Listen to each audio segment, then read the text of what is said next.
ततो जयामुदीरयेत् नष्टप्रायेषु अभद्रेषु नष्टप्रायेषु अभद्रेषु नित्यं भागवत सेवया नित्यं भागवत सेवया भगवती उत्तम श्लोके भगवती उत्तमश्लोके भक्तिर्भवति नैष्टिकी भक्तिर्भवति नैष्टिकी ಶ್ರೀಮದ್ಭಾಗವತ ಸ್ಕಂದ 4 ಅಧ್ಯಾಯ 8 ಶ್ಲೋಕ 62ರಿಂದ ಇತ್ಯುಕ್ತಸ್ತಂ ಪರಿಕ್ರಮ್ಯ ಇತ್ಯುಕ್ತಸ್ಯಂ ಪರಿಕ್ರಮ್ಯ ಪ್ರಣಮ್ಯಾಚಾನ್ ನೃಪಾರ್ಭಕಃ ಪ್ರಣಮ್ಯಾಚಾನ್ ನೃಪಾರ್ಭಕಃ ಯಯೌ ಮಧುವನಂ ಪುಣ್ಯಂ ಯಯೌ ಮಧುವನಂ ಪುಣ್ಯಂ ಹರೇಶ್ ಚರಣಚರ್ಚಿತಂ ಹರೇಶ್ ಚರಣಚರ್ಚಿತಂ ಇತ್ಯುಕ್ತಸ್ತಂ ಪರಿಕ್ರಮ್ಯ ಇತ್ಯುಕ್ತಂ ಪರಿಕ್ರಮ್ಯ ಪ್ರಣಮ್ಯಾಚಾನ್ ನೃಪಾರ್ಭಕಃ ಪ್ರಣಮ್ಯಾಚಾನ್ ನೃಪಾರ್ಭಕಃ ಯಯೌ ಮಧುವನಂ ಪುಣ್ಯಂ ಯಯೌ ಮಧುವನಂ ಪುಣ್ಯಂ ಹರೇಶ್ ಚರಣಚರ್ಚಿತಂ ಹರೇಶ್ ಚರಣಚರ್ಚಿತಂ ಓದಿ ಶ್ಲೋಕ ಯಾರು ಓದ್ತೀರಾ ಓದಿ. हरे कृष्ण प्रभु जी। इति उक्तस्त्वं परिक्रम्य प्रणम्य च रूपार्भकः ययो मधुवनं पुण्यं हरे चरणचर्चितं। हरे कृष्ण प्रभु जी। हरे कृष्ण प्रभु जी। इत्युक्तस्तं परिक्रम्य प्रणम्य च नृपार्भकः ययौ मधुवनं पुण्यं हरेश्चरणचर्चितं। ಧನ್ಯವಾದಗಳು ಪ್ರಭುಜಿ. ಹರೇ ಕೃಷ್ಣ. हरे कृष्ण प्रभुजी। इत्युक्तस्तं परिक्रम्य प्रणम्य च नृपार्भकः ययौ मधुवनं पुण्यं हरेश्चरणचर्चितं। हरे कृष्ण।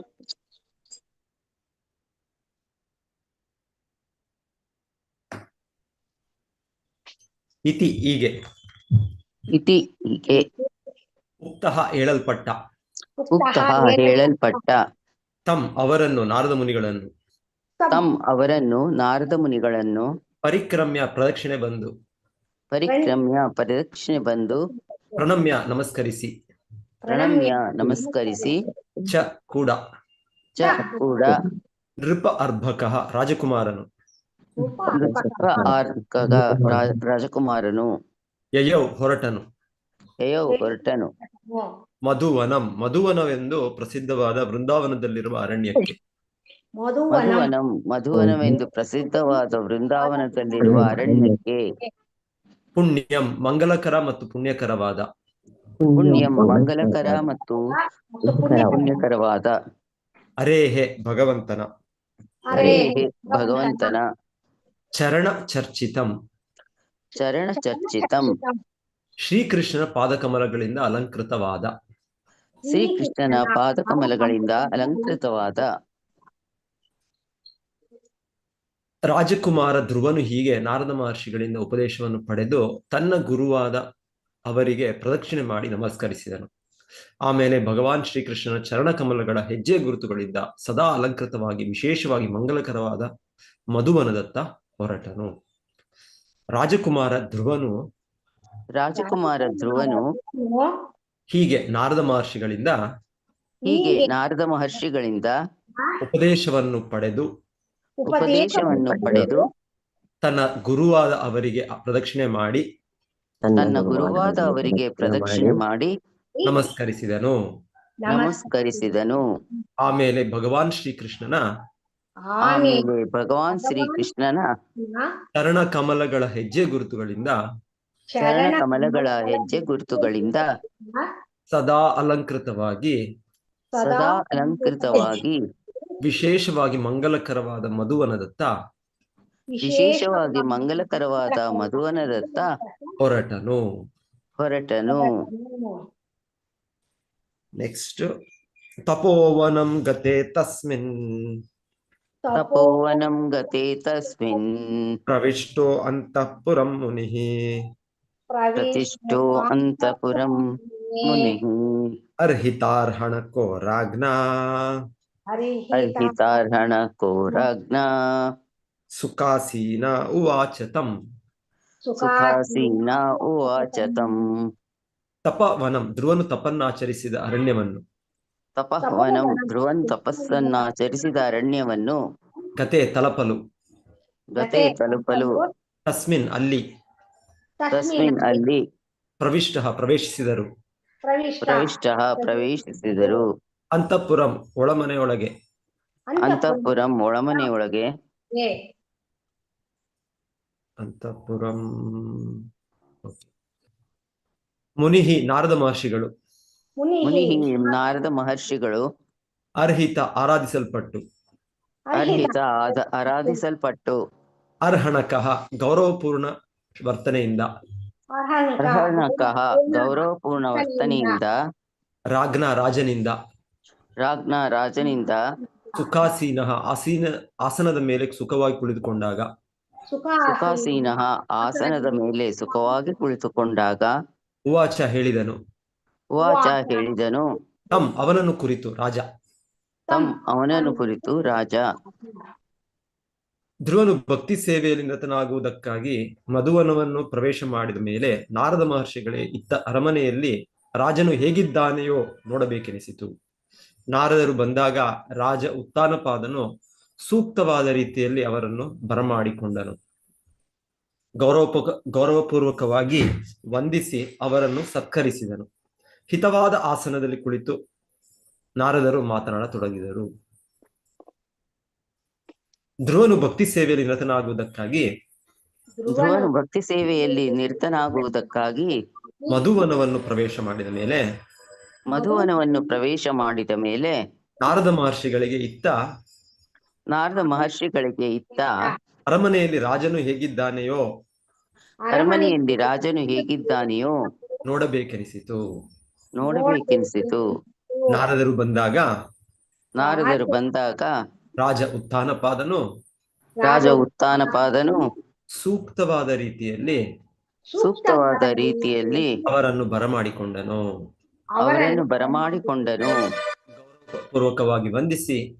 ಗೌರವಪೂರ್ವಕವಾಗಿ ವಂದಿಸಿ ಅವರನ್ನು ಸತ್ಕರಿಸಿದನು. ಹಿತವಾದ ಆಸನದಲ್ಲಿ ಕುಳಿತು ನಾರದರು ಮಾತನಾಡತೊಡಗಿದರು. ನಾರದ ಉವಾಚ ರಾಜನ್ ಕಿಂ ಧ್ಯಾಯಸೆ ದೀರ್ಘಂ ಮುಖೇನ ಪರಿಶುಷ್ಯತ ಕಿಂ ವಾ ನ ರಿಷ್ಯತೆ ಕಾಮೋ ಕರ್ಮೋ ವಾರ್ತೇನ ಸಂಯುತಃ. ನಾರದ ಉವಾಚ ನಾರದ ಮಹರ್ಷಿಗಳು ಹೇಳಿದರು. ರಾಜನ್ ನನ್ನ ಪ್ರಿಯ ದೊರೆಯೇ, ಕಿಂ ಏನನ್ನು ಧ್ಯಾಯಸೆ ಚಿಂತಿಸುತ್ತೀಯೇ, ದೀರ್ಘಂ ಬಹು ಗಂಭೀರವಾಗಿ, ಮುಖೇನ ನಿನ್ನ ಮುಖದಿಂದ, ಪರಿಶುಷ್ಯತ ಒಣಗಿದ, ಕಿಂ ವಾ ಏನು, ನ ರಿಷ್ಯತೆ ಕಳೆದುಕೊಳ್ಳಲ್ಪಟ್ಟಿದೆ, ಕಾಮಃ ಇಂದ್ರಿಯ ತೃಪ್ತಿ, ಧರ್ಮಃ ಧರ್ಮಾಚರಣೆಗಳು, ವಾ ಅಥವಾ ಅರ್ಥೇನ ಆರ್ಥಿಕ ಅಭಿವೃದ್ಧಿಯಿಂದ, ಸಂಯುತಃ ಜೊತೆಗೂಡಿದ. ನಾರದ ಮಹರ್ಷಿಗಳು ಕೇಳಿದರು, ಪ್ರಿಯ ರಾಜನೇ, ನಿನ್ನ ಮುಖ ಬಾಡಿದೆ, ದೀರ್ಘಕಾಲದಿಂದ ಯಾವುದೋ ವಿಷಯದಲ್ಲಿ ಚಿಂತಾಕ್ರಾಂತನಾಗಿರುವಂತೆ ನೀನು ಕಾಣಿಸುತ್ತಿದ್ದೀಯೆ. ಇದೇಕೆ? ಧರ್ಮ ಅರ್ಥ ಕಾಮ ಸಂಬಂಧವಾದ ನಿನ್ನ ಕೆಲಸ ಕಾರ್ಯಗಳಿಗೆ ಏನಾದರೂ ತಡೆ ಉಂಟಾಗಿದೆಯೇ? ನಾರದ ಮಹರ್ಷಿಗಳು ಕೇಳಿದರು, ಪ್ರಿಯ ರಾಜನೇ, ನಿನ್ನ ಮುಖ ಬಾಡಿದೆ, ದೀರ್ಘಕಾಲದಿಂದ ಯಾವುದೋ ವಿಷಯದಲ್ಲಿ ಚಿಂತಾಕ್ರಾಂತನಾಗಿರುವಂತೆ ನೀನು ಕಾಣಿಸುತ್ತಿದ್ದೀಯೇ. ಚಿಂತಾಕ್ರಾಂತನಾಗಿರುವಂತೆ ಕಾಣಿಸುತ್ತಿದ್ದೀಯೇ? ಇದೇಕೆ? ಏಕೆ? ಧರ್ಮ ಅರ್ಥ ಕಾಮ ಸಂಬಂಧವಾದ ಧರ್ಮ ಅರ್ಥ ಕಾಮ ಸಂಬಂಧವಾದ ನಿನ್ನ ಕೆಲಸ ಕಾರ್ಯಗಳಿಗೆ ಏನಾದರೂ ತಡೆ ಉಂಟಾಗಿದೆಯೇ?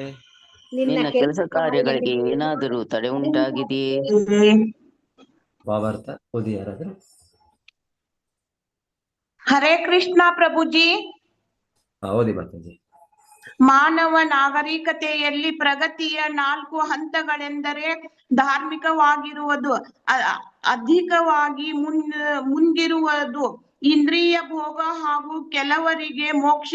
ನಾರದ ಮುನಿ ರಾಜನನ್ನು ಅವನ ಮೋಕ್ಷದ ಹಂತದ ಬಗೆಗೆ ಕೇಳಲಿಲ್ಲ, ಕೇವಲ ರಾಜ್ಯಾಡಳಿತ ವ್ಯವಹಾರಗಳನ್ನು ಕುರಿತು ಕೇಳಿದರು. ಧರ್ಮ ಅರ್ಥ ಮತ್ತು ಕಾಮಗಳ ಸಾಧನೆಗೆ ಅವನಿಗೆ ಅದೇ ದಾರಿ.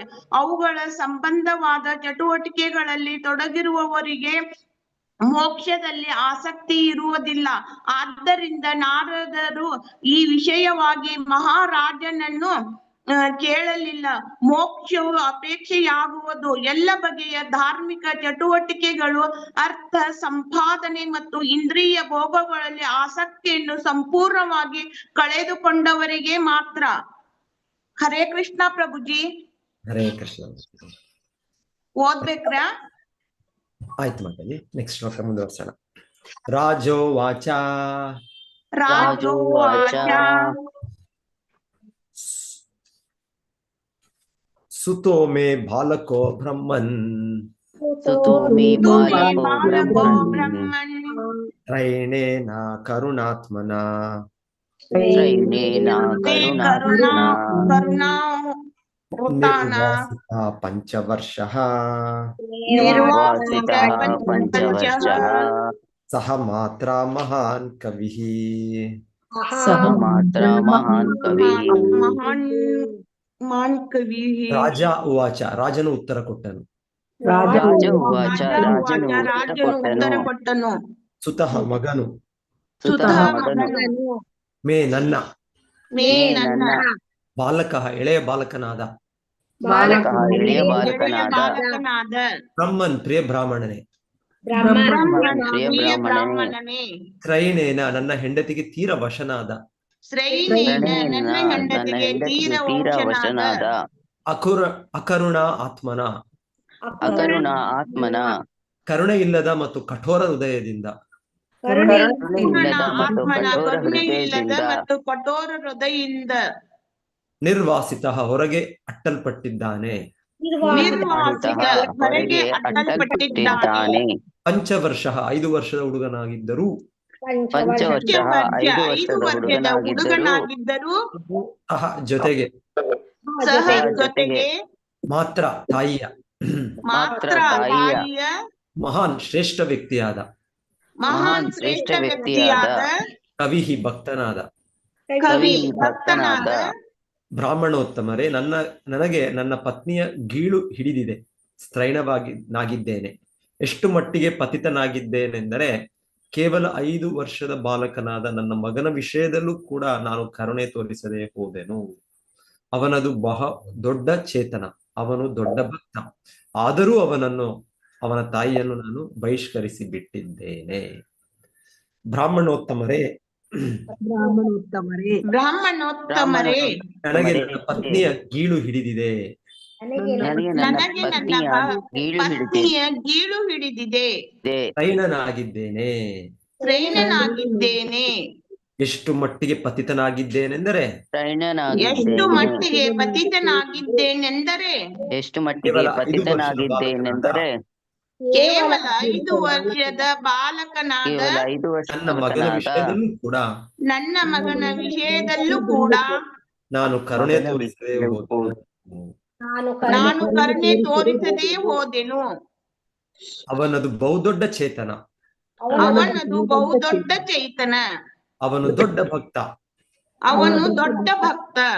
ಆದರೂ ಅವನನ್ನು ಅವನ ತಾಯಿಯನ್ನು ನಾನು ಬಹಿಷ್ಕರಿಸಿ ಬಿಟ್ಟಿದ್ದೇನೆ.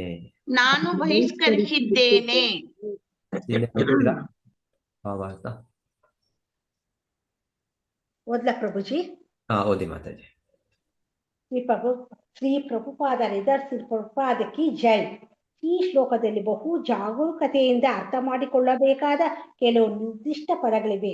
ತನ್ನ ಪತ್ನಿಯ ಮೇಲೆ ವಿಪರೀತವಾಗಿ ಮೋಹಗೊಂಡಿರುವುದರಿಂದ ಕರುಣೆ ಸಹಾನುಭೂತಿಗಳನ್ನೇ ತಾನು ಕಳೆದುಕೊಂಡು ಬಿಟ್ಟಿರುತ್ತಾನೆ ರಾಜನು ಹೇಳಿದನು. ಸ್ತ್ರೀಯರಲ್ಲಿ ವಿಪರೀತವಾಗಿ ಮೋಹಿತರಾಗಿರುವುದರ ಫಲ ಇದೆ. ರಾಜನಿಗೆ ಇಬ್ಬರು ಪತ್ನಿಯರು. ಮೊದಲನೆಯ ಹೆಂಡತಿ ಸುನೀತಿ, ಎರಡನೆಯವಳು ಸುರುಚಿ. ಅವನಿಗೆ ಎರಡನೆಯವರಲ್ಲಿ ಅತಿ ಮೋಹ. ಅದರಿಂದಾಗಿ ಅವನು ಧ್ರುವನನ್ನು ಸರಿಯಾದ ರೀತಿಯಲ್ಲಿ ನಡೆಸಿಕೊಳ್ಳುವುದು ಸಾಧ್ಯವಾಗಲಿಲ್ಲ. ಧ್ರುವನು ತಪಸ್ಸು ಮಾಡುವುದಕ್ಕಾಗಿ ಮನೆ ಬಿಟ್ಟು ಹೋಗುವುದಕ್ಕೆ ಅದೇ ಕಾರಣ. ಒಬ್ಬ ತಂದೆಯಾಗಿ ತನ್ನ ಮಗನ ಮೇಲೆ ಪ್ರೀತಿ ಇದ್ದರೂ ರಾಜನು ಧ್ರುವನ ವಿಷಯದಲ್ಲಿ ಆ ಪ್ರೀತಿಯನ್ನು ತೋರಿಸಲಾಗಲಿಲ್ಲ. ಕಾರಣ ಎರಡನೆಯ ಹೆಂಡತಿಯ ಮೇಲೆ ಅವನು ಅತಿರೇಕದ ಮೋಹವನ್ನು ಬೆಳೆಸಿಕೊಂಡಿದ್ದುದು. ವಾಸ್ತವದಲ್ಲಿ ಧ್ರುವನು ಅವನ ತಾಯಿ ಸುನೀತಿಯು ತನ್ನಿಂದ ಹೀಗೆ ಬಹಿಷ್ಕೃತರಾದುದಕ್ಕಾಗಿ ಈಗ ರಾಜನು ಪಶ್ಚಾತ್ತಾಪ ಪಡುತ್ತಿದ್ದನು. ಧ್ರುವನು ಕಾಡಿಗೆ ಹೊರಟು ಹೋದನು. ಅವನ ತಾಯಿಯು ರಾಜನಿಂದ ಅಲಕ್ಷಿಸಲಾದುದರಿಂದ ಹೆಚ್ಚು ಕಡಿಮೆ ಬಹಿಷ್ಕೃತಳಾಗಿದ್ದಂತೆಯೇ ತನ್ನ ಮಗನನ್ನು ಹಾಗೆ ಅಟ್ಟಿದ್ದುದಕ್ಕಾಗಿ ರಾಜನು ಪಶ್ಚಾತ್ತಾಪ ಪಟ್ಟನು. ಯಾರಾದ್ರೂ ಓದ್ಲಿ ಪ್ರಭುಜಿ ಇನ್ನೊಬ್ರು. ಓಕೆ ಹರೇ ಕೃಷ್ಣ ಮಾತಾಜಿ. ಹರೇ ಕೃಷ್ಣ ಪ್ರಭು. ಏಕೆಂದರೆ ಧ್ರುವನಿನ್ನು 5 ವರ್ಷದ ಮಗು. ಒಬ್ಬ ತಂದೆಯು ತನ್ನ ಹೆಂಡತಿ ಮಕ್ಕಳನ್ನು ಹೀಗೆ ತಿರಸ್ಕರಿಸಬಾರದು.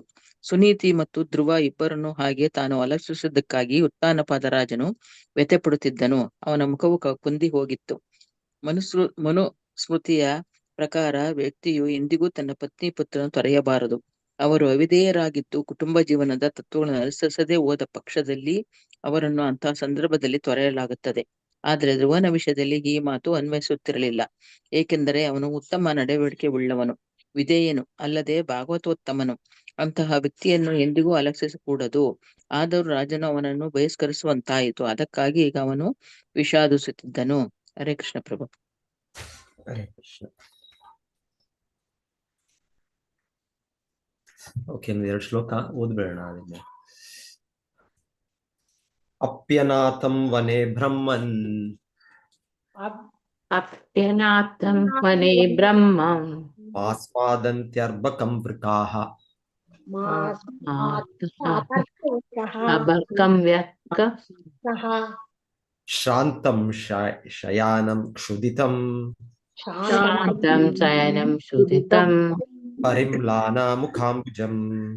ಪರಿಮ್ಲಾನಾ ಮುಖಾಂಬುಜಂ. ಅಪಿ ನಿಶ್ಚಿತವಾಗಿಯೂ.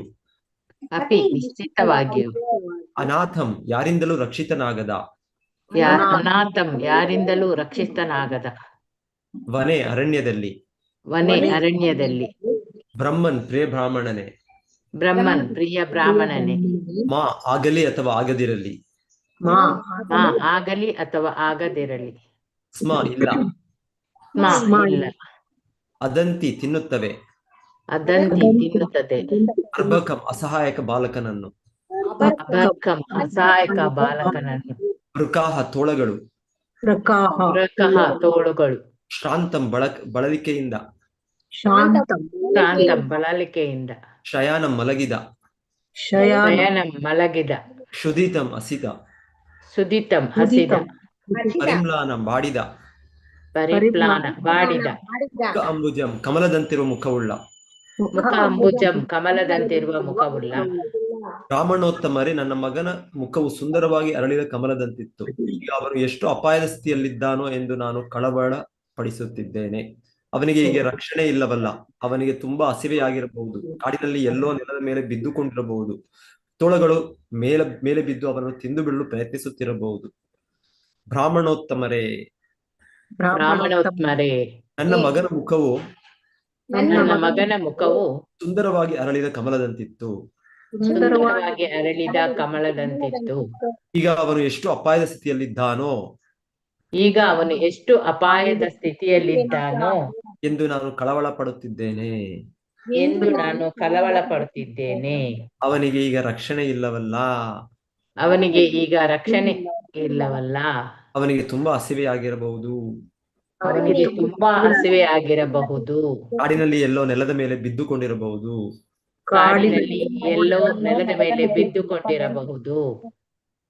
ತೋಳಗಳು ಮೇಲೆ ಬಿದ್ದು ಅವನನ್ನು ತಿಂದು ಬಿಡಲು ಪ್ರಯತ್ನಿಸುತ್ತಿರಬಹುದು.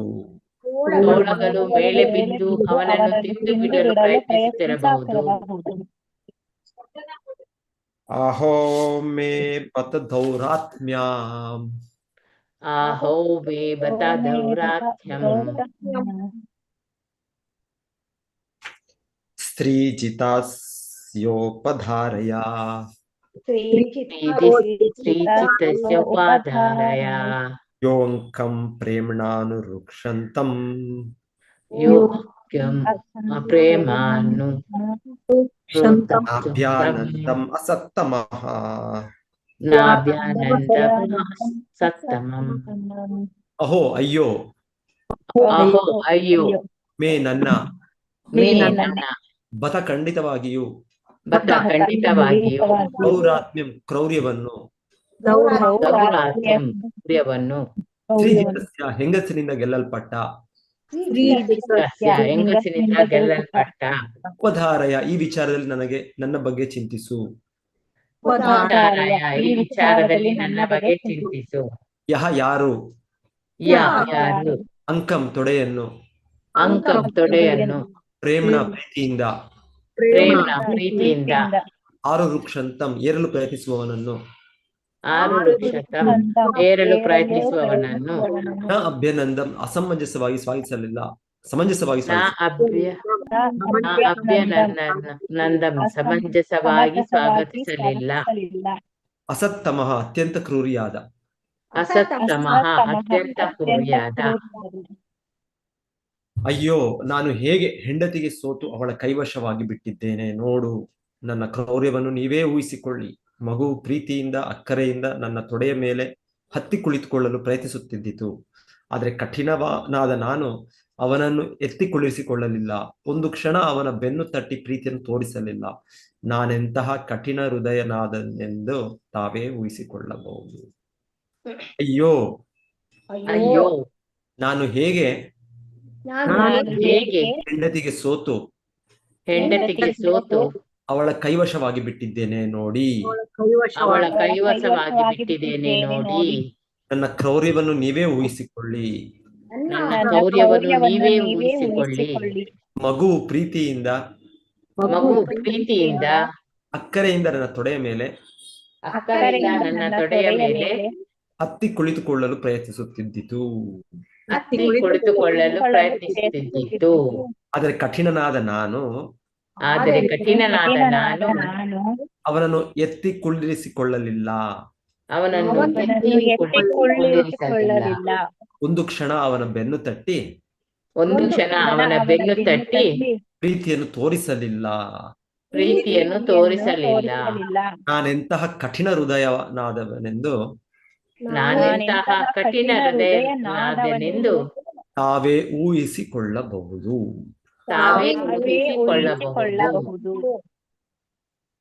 ಓಂ ಅಜ್ಞಾನತಿಮಿರಾಂಧಸ್ಯ ಜ್ಞಾನಾಂಜನ ಶಲಾಕಯ ಚಕ್ಷುರುನ್ಮೀಲಿತಂ ಯೇನ ತಸ್ಮೈ ಶ್ರೀ ಗುರವೇ ನಮಃ.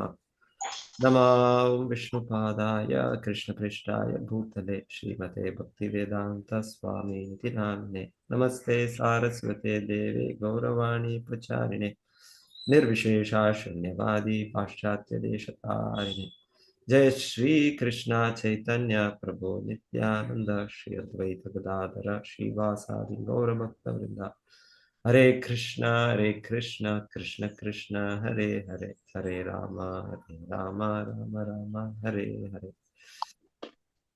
ಈಗ ನಾರದ ಮುನಿಗಳು ಅವರ ಮಾತಿನಿಂದ ಕೇಳಿದ್ಮೇಲೆ ಮಹಾರಾಜರು ಮಧುವನವನ್ನು ಪ್ರವೇಶಿಸಿದರು. ಅದರ ಮುಂಚೆಯಲ್ಲಿ ಹೇಳಿದ್ರು ಅವರು ನಾರದ ಮುನಿಗಳ ಪ್ರದಕ್ಷಿಣೆ ಮಾಡಿದ್ರು ಅಂತ ಹೇಳ್ತಾರೆ. ಪ್ರದಕ್ಷಿಣೆ ಮಾಡೋದು ಭಗವಂತನ ಮಂದಿರವನ್ನು ಪ್ರದಕ್ಷಿಣೆ ಮಾಡ್ತೇವೆ. ಸೊ ಹೇಳ್ತಾರೆ ಭಗವಂತನ ಮಂದಿರವನ್ನು ಪ್ರದಕ್ಷಿಣೆ ಮಾಡಿದ್ರೆ ಮತ್ತೆ ನಾವು ಈ ಜನ್ಮ ಮೃತ್ಯುವನ್ನು ಪ್ರದಕ್ಷಿಣೆ ಮಾಡುವ ಅಗತ್ಯ ಇಲ್ಲ ಅಂತ. ಇಲ್ಲ ಅಂದ್ರೆ ನಮ್ಮ ಪ್ರದಕ್ಷಿಣೆ ನಡೀತಾ ಇದೆ. ಜನ್ಮ ಹುಟ್ಟುತ್ತೇವೆ, ಮತ್ತೆ ಬೆಳಿತೇವೆ, ಮತ್ತೆ ಸಾಯ್ತೇವೆ, ಮತ್ತೆ ಒಂದು ಜನ್ಮ ತಾಳ್ತೇವೆ. ಷಡ್ವಿಕಾರ 6 ಬದಲಾವಣೆಗಳು ದೇಹಕ್ಕೆ. ಇದು ಯಾವಾಗಿಂದ ಹೇಗೆ ನಡೀತಾ ಇದೆ ಇದು ಕೃಷ್ಣನಿಗೆ ಗೊತ್ತು ಅಷ್ಟೇ. ಎಷ್ಟು ಸಮಯದಿಂದ ಎಷ್ಟು ಇದರಿಂದ. ಪುನರಪಿ ಜನನಂ ಪುನರಪಿ ಮರಣ. ಇದು ನಡೀತಾ ಇದೆ ಈ ಚಕ್ರ, ಜೀವನ ಚಕ್ರ. ಆದ್ರೆ ಹೇಳ್ತಾರೆ ಇದು ನಾವು ಭಗವಂತನ ಮಂದಿರವನ್ನು ಪ್ರದಕ್ಷಿಣೆ ಮಾಡೋದು, ಇಲ್ಲಾಂದ್ರೆ ಭಗವಂತನ ತೀರ್ಥಗಳನ್ನ ಅಲ್ಲಿ ನಡೆದುಕೊಂಡು ಹೋಗೋದು, ಇದರಿಂದ ಈ ಪ್ರವಾಸದಿಂದ ನಾವು ಮುಕ್ತರಾಗ್ತೇವೆ. ಈ ಒಂದು ನಮ್ಮ ಪ್ರೇರಣೆ. ಸೊ ಇದು ಕಂಟಿನ್ಯೂಸ್, ಇದಕ್ಕೆ ಇದೇ ಇಲ್ಲ, ಇದಕ್ಕೆ ಬಿಡುವೇ ಇಲ್ಲ, ಇದಕ್ಕೆ ಹೊಸ ಅಧ್ಯಾಯ ಅಷ್ಟೇ.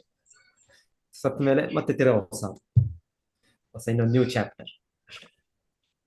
ಸೊ ಅದನ್ನ ನಿಲ್ಲಿಸ್ಬೇಕು ನಾವು. ಈಗ ಮಾನವ ಜನ್ಮದಲ್ಲಿ ನಾವು ಅದಕ್ಕನ್ನ ನಿಲ್ಲಿಸೋ ಒಂದು ಅವಕಾಶ, ಒಂದು ಶಕ್ತಿ ಭಗವಂತನು ನಮಗೆ ಅನುಗ್ರಹಿಸಿದ್ದಾರೆ. ಸೊ ನಾವು ಅದನ್ನು ಪಡಿಬೇಕು.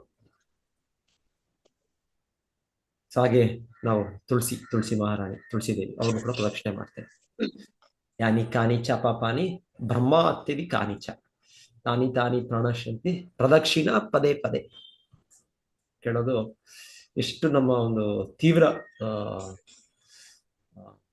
ಕರ್ಮಗಳು, ಪಾಪಕರ್ಮಗಳಿದ್ರು ಕೂಡ, ಎಷ್ಟು ಪಾಪಕರ್ಮ ಅಂದ್ರೆ ಒಂದು ಬ್ರಹ್ಮಹತ್ಯೆ ಅಂದ್ರೆ ಒಬ್ಬ ಬ್ರಾಹ್ಮಣ, ಶುದ್ಧ ಬ್ರಾಹ್ಮಣ, ಸಂಪೂರ್ಣ ಧರ್ಮದ ಆಚರಣೆಯಲ್ಲಿರೋ ವ್ಯಕ್ತಿ. ಸೊ ಅಂತ ಒಬ್ಬ ಧರ್ಮಿಷ್ಠನನ್ನು ಕೊಲ್ಲೋದೊಂದು ಪಾಪ. ಕೊಲ್ಲೋದು ಅದು ಪಾಪ. ಚಿಕ್ಕ ಜೀವಿಯನ್ನು ಕೊಲ್ಲೋದು ಅದು ಪಾಪ ಇದೆ ಅದಕ್ಕೆ. ಅದೇ ಅದರಲ್ಲೂ ಕೂಡ ತುಂಬಾ ಉನ್ನತವಾದ ಪಾಪ ಅಂದ್ರೆ ಅದರಲ್ಲಿ ಅಷ್ಟು ಗರಿಷ್ಠವಾದದ್ದು ಅಂದ್ರೆ ಒಬ್ಬ ಧರ್ಮಿಷ್ಠ, ಒಬ್ಬ ಧರ್ಮ ಆಚರಣೆ ಇರುವ ವ್ಯಕ್ತಿಯನ್ನು ಕೊಲ್ಲುವುದು, ಅದು ಬ್ರಹ್ಮಹತ್ಯೆ. ಸೊ ಅದು ಕೂಡ ಇದರಿಂದ ನಾವು ಪ್ರದಕ್ಷಿಣೆ, ತುಳಸಿ ಮಹಾರಾಣಿಯ ಪ್ರದಕ್ಷಿಣೆಯಿಂದ ಅದು ಕೂಡ ಇದಾಗುತ್ತೆ. ಎನಿವೆ, ಇದೆಲ್ಲವೂ ಇದೆ, ಶಾಸ್ತ್ರದಲ್ಲಿದೆ. ಸೊ ಇದರಿಂದ ನಾವು ಇದನ್ನ ಹಾಗೆ ಮಾಡಿದ್ದೆ ಮತ್ತೆ ನಾವು ಪಾಪಗಳು ಮಾಡ್ಬೇಕು ಅಂತಲ್ಲ, ಅದು ಮಾಡಬಾರ್ದು. ನಾಮ್ನೋ ಬಲಾದಿಸ್ಸಹಿ ಪಾಪ ಬುದ್ಧಿ ಅಂತ ಹೇಳ್ತಾರೆ. ನಾಮ ಹರೇ ಕೃಷ್ಣ ಮಂತ್ರ ಕೂಡ ಜಪಿಸ್ತಾ ಇದ್ದೇವೆ, ಇದರಿಂದ ಅಸಂಖ್ಯಾತ ಪಾಪಗಳು ನಮ್ಮಿಂದ ನಾಶ ಆಗುತ್ತೆ. ಸೊ ಹಾಗಾಗಿದೆ ಅಂತ ಹೇಳಿದ್ರೆ ಮತ್ತೆ ನಾನು ಪಾಪ ಮಾಡ್ಬೋದು, ಇಲ್ಲ, ಮಾಡಬಾರ್ದು ನಾವು. ಸೊ ಗೊತ್ತಿದ್ದು ಮಾಡಬಾರ್ದು. ಗೊತ್ತಿಲ್ಲದೆ ಆಗತ್ತೆ, ಎಷ್ಟೋ ಗೊತ್ತಿಲ್ಲದೇನೆ ಜೀವನದಲ್ಲಿ ಆಗುತ್ತೆ. ಆ ರೀತಿಯಲ್ಲಿ ಓಕೆ, ಅದು ಕೂಡ ನಾವು ಪ್ರಯತ್ನ ಪಡ್ಬೇಕು. ಗೊತ್ತಿಲ್ಲದು ಅಂದ್ರೆ ನಾವು ತಿಳ್ಕೊಂಡಷ್ಟು ಮತ್ತೆ ಗೊತ್ತಿಲ್ಲದೆ ಇರೋದನ್ನು ಎಷ್ಟೋ ಸಲ ಗೊತ್ತಿರೋದಿಲ್ಲ ಅಷ್ಟೇ ಪಾಪ. ಕೇಳ್ತೀವಲ್ಲ, ಮೃಗಾರಿ, ನಾರದರು ಹೋದಾಗ ಮೃಗಾರಿಗೆ ಒಂದು ರೀತಿ ಅವನಿಗೆ ಗೊತ್ತೇ ಇಲ್ಲ ಈ ತರ ಇದು ಪಾಪ. ಏನಿವೆ, ಪಾಪ ನಾರದರ ಒಂದು ಕೃಪೆಯಿಂದ ಅವ್ರಿಗೆ ಆಗತ್ತೆ, ಗೊತ್ತಾಗುತ್ತೆ. ವಾಲ್ಮೀಕಿ ಮಹರ್ಷಿನೂ ಹಾಗೆ ಅನ್ಕೊಂತಾರೆ, ಅವರು ಕೂಡ ಒಂದು ಬೇಟೆಗಾರೆ, ಅವರು ಕೂಡ ಗೊತ್ತಿರಲಿಲ್ಲ. ಸರಿ, ಗೊತ್ತಾಗುತ್ತೆ, ಗೊತ್ತಾದ್ಮೇಲೆ ಅವರು ಮಾಡೋದಿಲ್ಲ. ಸೊ ಈಗ ಮಧುವನವನ್ನು ಪ್ರವೇಶಿಸಿದ್ದಾರೆ ಧ್ರುವ ಮಹಾರಾಜರು. ಸೊ ಅವರು ತೀವ್ರ ತಪಸ್ಸೆ ಮಾಡ್ಲಿಕ್ಕೆ ದೃಢ ನಿಶ್ಚಯದಿಂದ ಅವರು ಈಗ ಶುರು ಮಾಡ್ತಾ ಇದ್ದಾರೆ. ಸೊ ನಾರದ ಮುನಿಗಳು ಅಲ್ಲಿಗೆ ಬಿಡ್ಲಿಲ್ಲ. ಸೊ ಈಗ ಮಗನನ್ನು, ರಾಜಕುಮಾರರನ್ನು ಸರಿಯಾದ ಮಾರ್ಗದರ್ಶನ ಕೊಟ್ಟಿದ್ದಾರೆ. ಸೊ ಅಷ್ಟೇ ಅಲ್ಲದೆ ಈಗ ಅವರ ತಂದೆ ಹತ್ರ ಕೂಡ ಬರ್ತಾರೆ. ಸೊ ಉತ್ತಾನಪಾದ ಅವರ ಇದಕ್ಕೆ ಅರಮನೆಗೆ ಬಂದಿದ್ದಾರೆ. ಸೊ ಅಲ್ಲಿ ಅಷ್ಟೊತ್ತಿಗೆ ಉತ್ತಾನಪಾದಗೆ ಸ್ವಲ್ಪ ಮನಸ್ಸು ಬದಲಾವಣೆ ಆಗುತ್ತೆ. ಮನಸ್ಸು ಬದಲಾವಣೆಯಾಗಿ ಅವರು ಈಗ ಪಶ್ಚಾತ್ತಾಪ ಪಡ್ತಿದ್ದಾರೆ. ಅದರ ಮುಂಚೆ ನಾರದರು ಏನೋ ತಿಳಿದ ಹಾಗೆ ಅವರು ಕೇಳ್ತಿದ್ದಾರೆ, ಏನಾಗಿದೆ ನಿಮ್ಮ ಮುಖಭಾವದಲ್ಲಿ ಏನೋ ನಿಮಗೇನೋ ಒಂದು ನೋವಿದ್ದಾಗೆ ಅನ್ಸುತ್ತೆ, ನಿಮ್ಮ ಎಲ್ಲ ಒಂದು ಬಾಡಿ ಹೋಗಿ ಆಗಿದೆ ನಿಮ್ಮ ಮುಖ. ಸೊ ಏನು ಕಾರಣ, ಯಾಕೆ ನೀವು ನಿಮ್ಮ ಕಾರ್ಯಗಳು, ಧರ್ಮ ಅರ್ಥ ಕಾಮ, ಈ ಕಾರ್ಯಗಳಲ್ಲಿ ನಿಮಗೆ ಏನಾದ್ರೂ ಅಡೆತಡೆ ಉಂಟಾಗಿದೆಯಾ?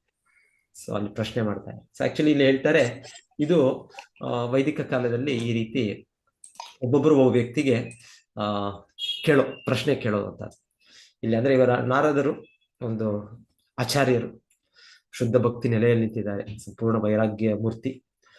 ಆದ್ರೆ ಇಲ್ಲಿ ರಾಜನು ಒಂದು ರೀತಿ ಅಷ್ಟು ಜವಾಬ್ದಾರಿ, ರಾಣಿಯರು, ಮಕ್ಕಳು, ಪ್ರಜೆಗಳು, ರಾಜ್ಯ ಎಲ್ಲ ಆಗಿರುವಾಗ ಕ್ಷತ್ರಿಯ. ಸೊ ಅವರವರು ಹೇಗೆ ಪ್ರಶ್ನೆ ಮಾಡ್ಬೇಕು ಅಂತ ಇಲ್ಲಿ ಹೇಳ್ತಾರೆ. ನಾರದರೇನೋ ಇವರಿಗೆ ಪ್ರಶ್ನೆ ಮೋಕ್ಷದ ಬಗ್ಗೆ, ಮುಕ್ತಿಯ ಬಗ್ಗೆ, ಅದ್ರ ಬಗ್ಗೆ ಕೇಳ್ತಾರೆ. ಧರ್ಮ ಅರ್ಥ ಕಾಮ, ಯಾಕಂದ್ರೆ ಅವರು ಜವಾಬ್ದಾರಿಯಲ್ಲಿ ಇದ್ದಾರೆ. ಅವಾಗ ಪ್ರಸ್ತುತ ಅವರ ಧರ್ಮ ಬೇರೆ. ಅವ್ರು ಇವಾಗ ಹೊಣೆಗಾರಿಕೆ ಇದೆ, ಗೃಹಸ್ಥ ಜೀವನ ಇದೆ, ಅದರಲ್ಲಿ ಅವ್ರಿಗೆ ಅವರ ಒಂದು ಕರ್ತವ್ಯಗಳೇ ಬೇರೆ. ಸೊ ಆ ವಿಚಾರದಿಂದ ಅದರ ಸೂಕ್ತವಾದ ಪ್ರಶ್ನೆ. ಸೊ ಹೀಗೆ ಕೇಳ್ತಾರೆ ಇದರ ಶ್ರೀರಾಮಚಂದ್ರನ ತಂದೆ ದಶರಥ ಮಹಾರಾಜರುಗೆ ಒಮ್ಮೆ ವಿಶ್ವಾಮಿತ್ರರು ಬರ್ತಾರೆ. ಸೊ ವಿಶ್ವಾಮಿತ್ರರು ಬಂದಾಗ ಇವರು ಅವ್ರಿಗೆ ವಿಶ್ವಾಮಿತ್ರರಿಗೆ ಪ್ರಶ್ನಿಸ್ತಾರೆ. ಯಾರು? ದಶರಥ ಮಹಾರಾಜ ಅವ್ರು ಪ್ರಶ್ನಿಸೋದು ಇಷ್ಟಂ ಎತ್ತದ್ ಪುನರ್ಜನ್ಮ ಜಯಾಯ.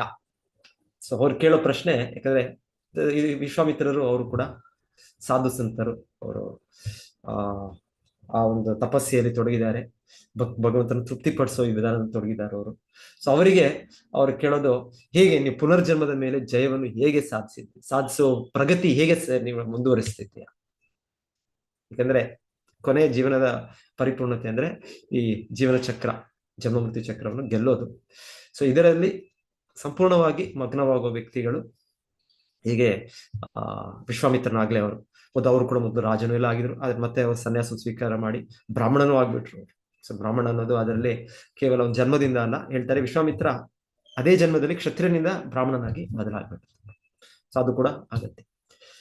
ಸೊ ಹಾಗೆ ಅವರು ಸಾಧ್ಯವಾಗಿ ಅವ್ರ ಕರ್ತವ್ಯ ಏನು? ಆ ಜನ್ಮ ಮೃತ್ಯು ಚಕ್ರವನ್ನು ಗೆಲ್ಲೋದು. ಸೊ ಅವರು ಅದಕ್ಕೆ ಪ್ರಶ್ನಿಸ್ತಾರೆ. ಸೊ ಇದು ಸೂಕ್ತ ರೀತಿ. ಯಾರ್ಯಾರ ವ್ಯಕ್ತಿಗೆ ನಾವು ಭೇಟಿ ಮಾಡಿದಾಗ ಯಾವ್ಯಾವ ರೀತಿಯಲ್ಲಿ ಅವರ ಜೊತೆ ನಾವು ಅವರ ಇದನ್ನು ನಾವು ಕೇಳ್ಕೊಳ್ಬಹುದು. ಇಲ್ಲ ಒಬ್ಬ ವ್ಯಾಪಾರಿ ಬಗ್ಗೆ ಕೇಳೋದು, ಅವರಿಗೆ ಎಷ್ಟು ಹಣವನ್ನು ಸಂಪಾದನೆ ಮಾಡಿದೆ, ಹೇಗೆ ನಿಮ್ಮ ವ್ಯಾಪಾರ ನಡೀತಾ ಇದೆ, ಅದನ್ನು ಕೇಳ್ತೇವೆ ಪ್ರಶ್ನೆ. ಯಾಕಂದ್ರೆ ಅವರ ಜವಾಬ್ದಾರಿ, ಅವರ ಇದು ಕರ್ತವ್ಯ ಆಗಿರುತ್ತೆ. ಹಾಗೆ ಬೇರೆ ಬೇರೆ ವ್ಯಕ್ತಿಗಳು ಬೇರೆ ಬೇರೆ ರೀತಿಯಲ್ಲಿ ಕೇಳೋದು. ಆಮೇಲೆ ಇಲ್ಲಿ ಅದೇ ಹೇಳ್ತಾ ಇರೋದು ಒಂದು ಪಾಯಿಂಟ್, ಅದರ ಕೊನೆಗೆ ನಾವ್ ಯಾವಾಗವರೆಗೂ ಈ ತರ ಭೌತಿಕವಾಗಿ ನಾವು ಮಗ್ನವಾಗಿರ್ತೇವೆ ಅಷ್ಟವರೆಗೂ ನಮಗೆ ಮೋಕ್ಷದ ಬಗ್ಗೆ ಚಿಂತನೆ ಮಾಡ್ಲಿಕ್ಕೆ ಕಷ್ಟ ಆಗುತ್ತೆ. ಸೊ ಹಾಗಾಗಿ ನಾರದರು ಕೇಳಿದ್ರು, ಹೇಗೆ ನಿನ್ನ ಧರ್ಮ ಅರ್ಥ ಕಾಮ ಈ ಕಾರ್ಯಗಳು ಹೇಗೆ ನಡೀತಾ ಇದೆ? ಸೊ ನಿನ್ನ ಲೌಕಿಕ ಜೀವನ, ನಿನ್ನ ಸಾಂಸಾರಿಕ ಜೀವನ ಹೇಗೆ ನಡೀತಾ ಇದೆ? ಎಲ್ಲವೂ ಸರಿಯಾಗಿ ನಡೀತಾ ಇದೆಯಾ? ಏನಾದ್ರು ಕಷ್ಟಗಳು ಏನಾದ್ರು ಬರ್ತಾ ಇದೆ? ನಂತರ ಈಗ ಉತ್ತಾನಪಾದ ಅವರಿಗೆ ಇವಾಗ ಅವ್ರು ಮಾಡಿದ ಚಟುವಟಿಕೆ, ಅವ್ರು ಮಾಡಿದ್ದು ಅವ್ರಿಗೆ ಗೊತ್ತಾಗ್ತಾ ಇದೆ. ಈಗ ಅವ್ರಿಗೆ ತಪ್ಪಾಯ್ತು, ಆದ್ರೆ ತಪ್ಪಾದ್ಮೇಲೆ ಹೇಳ್ತಾ ಇದ್ದಾರೆ ಅನ್ವೇಷಣೆ ಅಂತ. ಸೊ ಉತ್ತಾನಪಾದ ಸಾಮಾನ್ಯ ವ್ಯಕ್ತಿ ಅಲ್ಲ. ಸಾಮಾನ್ಯ ವ್ಯಕ್ತಿ ಅಂದ್ರೆ ಮನುವಿನ ಮಗ. ಸೊ ಅವರು ದೊಡ್ಡ ಮಹಾರಾಜ, ರಾಜರ್ಷಿ ಅವರು. ಆದರೆ ಏನೋ ಒಂದು ಸಮಯದಲ್ಲಿ ಒಂದು ತಾತ್ಕಾಲಿಕವಾಗಿ ಸ್ವಲ್ಪ ಸಮಯ ಅವ್ರಿಗೆ ಮನಸ್ಸು ಅವರ ಪತನವಾಗಿ ಅವರು ಅವರ ಕಿರಿಯ ರಾಣಿ ಮೇಲೆ ಹೆಚ್ಚು ವ್ಯಾಮೋಹ. ಸೊ ಎಷ್ಟರ ಮಟ್ಟಿಗೆ ಅಂದ್ರೆ ಇಲ್ಲಿ ಹೇಳ್ತಾ ಇದ್ದಾರೆ, ಎಷ್ಟು ಮಟ್ಟಿಗೆ ಅದು ಬೆಳೆದೋಗಿದೆ ಆ ರೀತಿ ಅಂದ್ರೆ, ಅವರು ತನ್ನ ಮುಗ್ಧ ಬಾಲಕ ಧ್ರುವ ತನ್ನ ಮಗನ ಮೇಲೂ ಕೂಡ ಅವರು ಅಷ್ಟು ಕಠೋರ ಸ್ವಭಾವವನ್ನು ಬೆಳೆಸ್ಕೊಂಡ್ರು. ಸೊ ಇಲ್ಲಿ ಅವರು ವ್ಯಥೆ ಪಡ್ತಾ ಇದ್ದಾರೆ. ಆಕ್ಚುಲಿ ಇದು ಇಂದ್ರಿಯ ಸುಖ ಅನ್ನೋದು ಹೀಗೆ. ಇಂದ್ರಿಯ ಸುಖ ಅನ್ನೋದು ಹೇಗೆ ಮಾಡ್ಬಿಡುತ್ತೆ ಅಂದ್ರೆ ನಮ್ಮ ಹೃದಯವನ್ನು ತುಂಬಾ ಗಟ್ಟಿ ಮಾಡಿಬಿಡುತ್ತೆ.